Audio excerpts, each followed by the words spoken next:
Jailer साहब कहते हैं कि भाई तेरी वाइफ तुझे लगातार चिट्ठियां लिख रही है, वो परेशान है, खेतों में काम करने के लिए कोई नहीं है और तू उसकी एक भी चिट्ठी का जवाब नहीं दे रहा है, कोई जवाब तो दे। वो चिट्ठी का जवाब लिखता है और जेलर साहब को पकड़ा देता है कि ये चिट्ठी मेरी वाइफ तक पहुंच जाए। और कायदे के अनुसार जेलर उस चिट्ठी को पहले पढ़ता है। जेलर जब चिट्ठी का जवाब पढ़ता है तो पढ़ के बड़ा हैरान और परेशान होता है और तुरंत पुलिस को इत्तला देता है। चिट्ठी में लिखा था अपनी वाइफ के लिए उस कैदी ने कि खेत में करीब 1 या 1.5 फुट हाथ के गहराई में एक बक्सा मैंने छुपाया हुआ है और उस बक्से में कुछ सोने के गहने हैं, उनको बाजार में बेचो और आपका जो वक्त है वो आराम से कट जाएगा और खेतों में काम करने के लिए लेबर भी मिल जाएगी। ये सब बात पढ़ के तुरंत ही अगले दिन पुलिस वहां पहुंच जाती है। उस बक्से की खोज में खुदाई की जाती है। सुबह से लेकर शाम हो जाती है लेकिन बक्सा नहीं मिलता। खैर उनको लगता है कि हमारे साथ ये कोई प्रैंक हुआ है। 5-6 दिन बाद एक चिट्ठी जेल में और पहुंचती है, लेकिन वो चिट्ठी अब है जेलर के नाम पर कि जेलर साहब धन्यवाद, आपने जो लोग भेजे थे मेरे खेतों में काम करने के लिए वो काम बढ़िया कर गए हैं और आपका इसके लिए शुक्रिया। जी हाँ दोस्तों, ये था शख्स मिथिलेश श्रीवास्तव।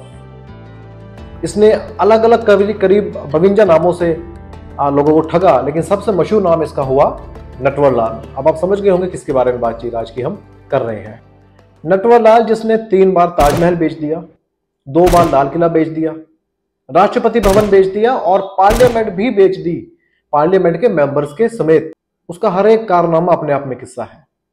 खूब शोहरत हासिल की और शोहरत इतनी कि उसके गांव के लोग आज भी उसको नटवर लाल नहीं, श्री नटवर लाल या मिस्टर नटवर लाल कहते हैं। और उनकी डिमांड है कि हमारे गांव में मिस्टर नटवर लाल का एक बुत भी लगाया जाए उनके सम्मान में। नटवर लाल का जन्म 1912 में बिहार के डिस्ट्रिक्ट सिवान में हुआ था। ये वही डिस्ट्रिक्ट है जहां से हमारे देश के पहले राष्ट्रपति भी आए।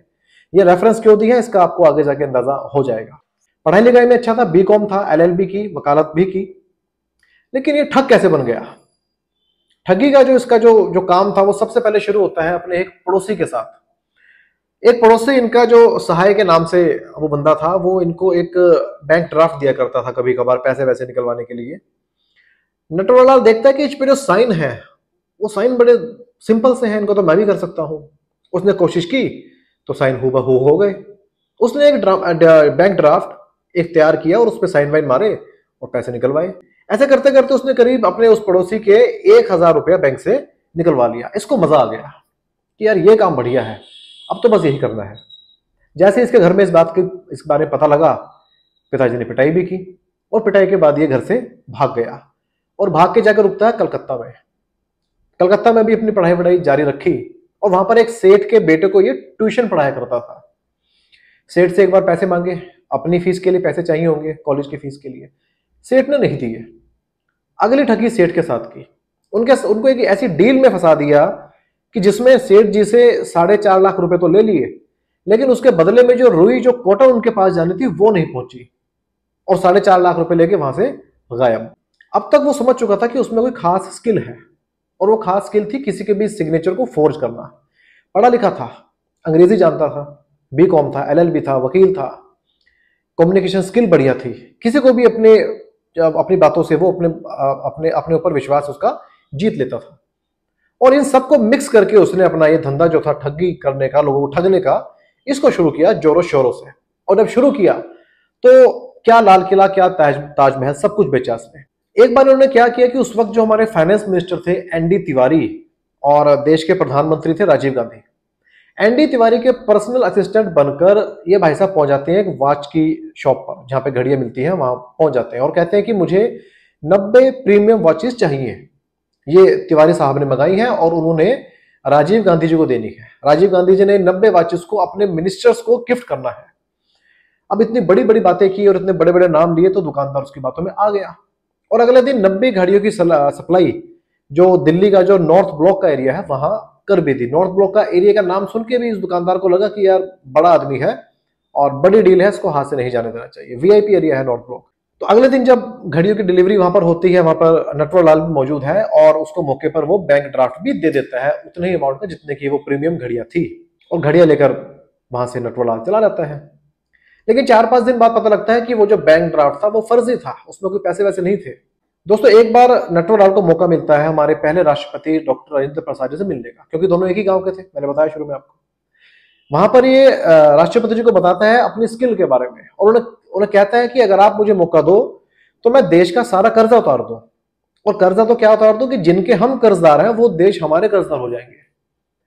खैर राष्ट्रपति जी ने खास ध्यान नहीं दिया इस बात पर। वो कहा कि यार इतना ही तुम्हें बढ़िया स्किल है तो उसको अच्छी जगह लगाओ, अगर तुम कहो तो तुम्हें कहीं नौकरी वोकरी का इंतजाम कर देता हूं।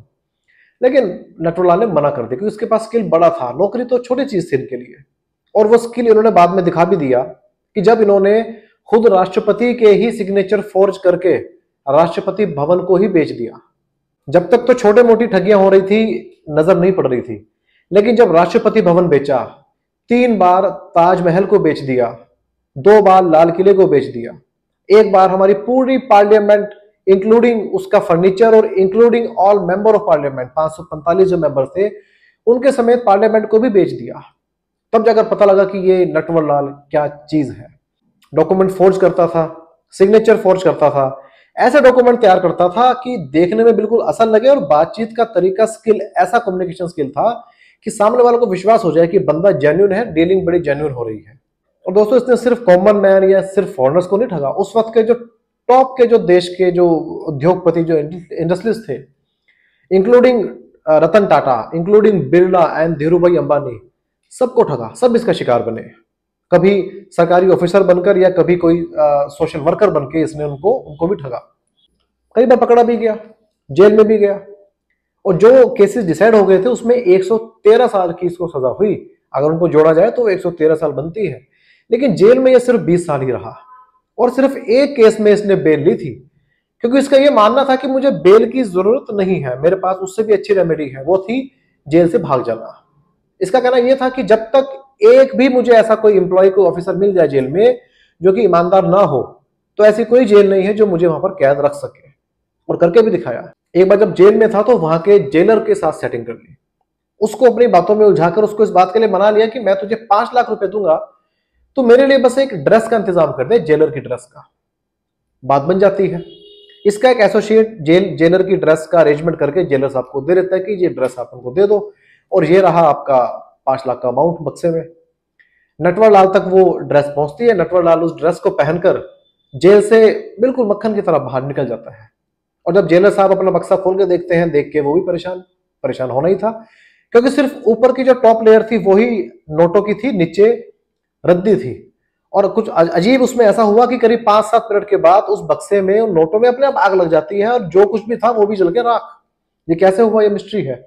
एक बार जब नटवरलाल को कोर्ट में पेश किया गया तो वहां पर जज साहब ने भी पूछा कि यार ये तुम लोगों को अपनी बातों में कैसे ऐसे ले आते हो, लोग कैसे तुम्हारे पर अपना इतना ज्यादा विश्वास कर लेते हैं, लोग बेवकूफ ऐसे बन जाते हैं। तो वो जज साहब को बोलता है, जज साहब अगर आपके पास 1 रुपया है तो मैं आपको बताऊं। जज साहब तो उत्सुक थे सुनने के लिए कि कैसे लोगों को बेवकूफ बनाते हैं। कहता हाँ बिल्कुल है। कहता लाओ। जज साहब ने उसको 1 रुपया दिया, उसने 1 रुपया लिया और जेब में डाला और कहा जी ऐसे, मैं किसी को नहीं ठगता हूं, मैं किसी को फोर्स नहीं करता हूं, किसी को मैं मारता नहीं हूं, जबरदस्ती नहीं करता हूं, लोग मुझे अपने आप पैसे दे देते हैं, और कुछ लोग तो हाथ जोड़ के देते हैं। उसका ये कहना था कि मैं क्योंकि कभी किसी तरह कोई जबरदस्ती नहीं की, लोगों ने अपने आप पैसे दिए तो इसलिए मैंने कोई गलत काम नहीं किया। खैर जज साहब को पता लग गया था कि लोगों को ये बेवकूफ कैसे बनाता है। जितनी रोमांचक, जितनी मिस्टीरियस नटवरलाल की जिंदगी रही, उतनी ही मौत भी रही। 1996 में इसको आखिरी बार देखा गया था। आखिरी बार इसलिए कि जब जेल में था तो उसने कहा कि मैं बहुत बीमार हूं, और करीब 2-3 महीनों से ये जेल में बिल्कुल डिपेंडेंट था, खड़ा भी नहीं हो पाता था, व्हील चेयर पे था।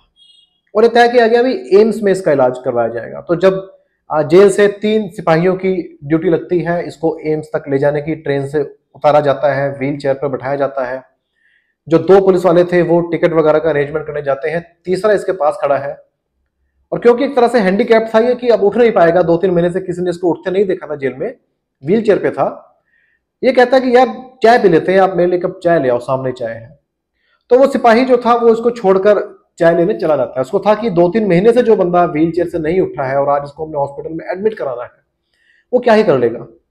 लेकिन जैसे ही पुलिस वाले ने उस तरफ को मुंह फेरा, चाय लेने गया, वापस आके देखा तो नटवरलाल गायब। ये आखिरी वक्त था जब नटवरलाल को देखा गया। जो केस चल रहे थे उसमें इसके भाई ने अर्जी लगाई कि क्योंकि नटवरलाल अब मर चुका है तो मुकदमे खत्म किया जाए, लेकिन कोई पक्का सबूत नहीं था तो वो मुकदमे चलते रहे। 2009 में नटवरलाल के वकील ने फिर से एक अर्जी लगाई और उसने कहा कि 2009 में नटवरलाल अब मरा है और जो केस चल रहा है वो खत्म किया जाए। लेकिन किसी को नहीं पता कि नटवरलाल 1996 के बाद उसका क्या बना, कहाँ गया, जिंदा है या मर गया। खैर उम्र के हिसाब से तो अब वो इस दुनिया में नहीं होगा, लेकिन उसकी जिंदगी जितनी मिस्टीरियस थी उसकी मौत भी अपने आप में उतनी मिस्ट्री बनकर रह गई। दोस्तों अगर आज का ये कानूनी किस्सा पसंद आया हो तो वीडियो को लाइक कीजिए, शेयर कीजिए और चैनल को अगर अभी तक सब्सक्राइब नहीं किया है तो चैनल को भी सब्सक्राइब कर लीजिए, बेल आइकन को भी दबा दीजिए ताकि आप तक ऐसे वीडियोस पहुंचते रहें। धन्यवाद, फिर मिलेंगे, नमस्कार।